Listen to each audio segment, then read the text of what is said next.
Welcome to CCN News. I am your host, Captivating Christian, and here are some of your top stories for today, February 5th, 2020. Nancy Pelosi rips Donald Trump's speech. It may not have been planned, but it was effective.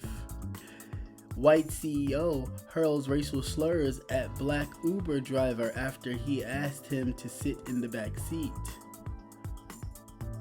There are more homeless students in the U.S. than people living in Dallas. And former employee who accused a principal of comparing a black teacher to a gorilla in a sweater received more than $1 million in settlements. Let's get to the news. Seems like Nancy Pelosi was not here for none of Donald Trump's speech last night. The House Speaker, Nancy Pelosi's shredding of Donald Trump's State of the Union speech was ripped right out of Donald Trump's own playbook. It was an unpredicted behavior for the speaker, aggressively rude and unapologetically meant to rally up her base. It was divisive yet effective. The tear seems to get just as much morning TV attention as the contents of Trump's speech itself. Conservatives denounced the disrespect. However, liberals praised her passion. Both sides were incentivized to hype attention into the moment. It took the Democrats 3 years, but they may have finally figured out a way to control the news cycle in a Trump era. Overnight and into the morning, video of the snippet was shown on loop on TV as well as the web. It seemed that Nancy Pelosi's critics even begrudgingly admitted it was perfect fodder for the meme wars. Berlin, the founder and CEO of the organic fertilizer company Agroplasma, was caught on camera recently calling a black Uber driver the N-word after the driver asked him to sit in the back seat of his car. The local news station, the ABC 15, reported that Berlin was captured on video hurling racial epithets at Randy Clark, a driver who regularly asked his passengers to sit in the back seat after a drunken passenger sexually assaulted him back in 2018. The video shows Clark started by politely asking Berlin to sit in the back seat and pointed to a sign in the car requesting that the front seat only be used for a party of 3 or more people. Berlin, however, did not take kindly to such requests. He said, and I quote, "Are you fucking serious with me?" Berlin asked, "I don't like it when people sit in the front," Clark replied. "I'll cancel and refund you." After Berlin continued behaving belligerently, Clark asked him to leave his vehicle. "Is it because I'm white? You're a fucking nigger," Berlin said. "You're a fucking idiot."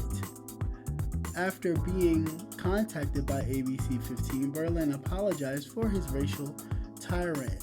"I deeply regret and apologize for the hurtful and derogatory language I used during the altercation with Mr. Clark," he said. "I firmly believe that there is no excuse for the use of the racial slur under any circumstances, so I will not offer any. It is, my sincere hope that Mr. Clark hears and accepts my apology and believes me when I say it is honest and heartfelt."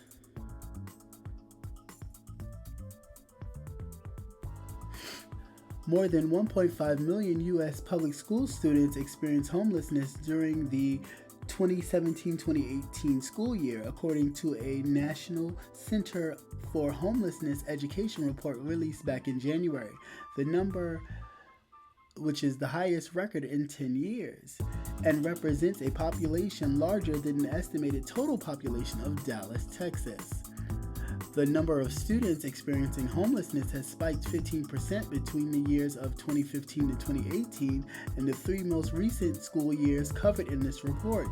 In 2015 to 2016 school year, it was reported that 1,307,665 students were reported as homeless compared to the 1,508,265 students in the 2017 and 2018 school year, according to the report.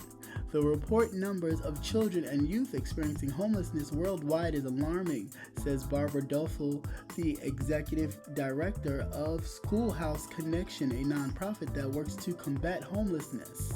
In a statement, she said, "But for these children and youth, public schools are their best and often only source of support." The homeless students' population increased by 10%, more than 16 states during the 3 school years covered in the report. Only 5 states experienced an equally larger decrease over the same period of time.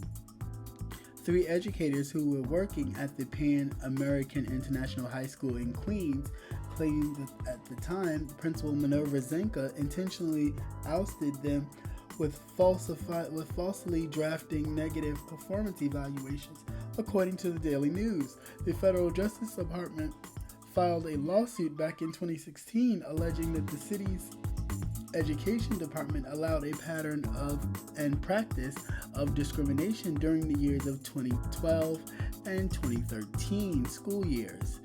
Zenka allegedly made racial insensitive comments to former assistant principal Anthony Rodrigo about Heather Hightower and John Flanagan, 2 teachers listed in the lawsuit. She reportedly said that she could never have nappy hair like Hightower and asked Rodrigo if he saw Flanagan's big lip quivering during a meeting, according to court documents.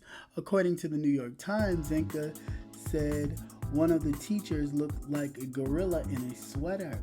The lawsuit also states that Zenka told Rodrigo that she couldn't stop herself from laughing at the teacher because he reminded her of the Tropicana commercial where the black man with those lips danced down the supermarket aisle. The teacher said that Zenka was determined to force out black teachers at the school. Reports to the Times, Rodrigo supports those claims, saying that he was pressured to give the teachers low rates on their evaluations. When he declined to falsely report their performances reviews, he received a negative evaluation from Zenka. She reportedly yelled at Rodrigo and accused him of sabotaging her plan and later had security remove him from the school building.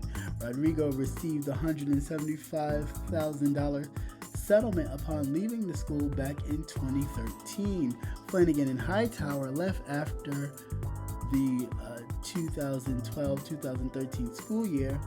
Hightower subsequently received a $365,000 settlement, and Flanagan received a $500,000 settlement.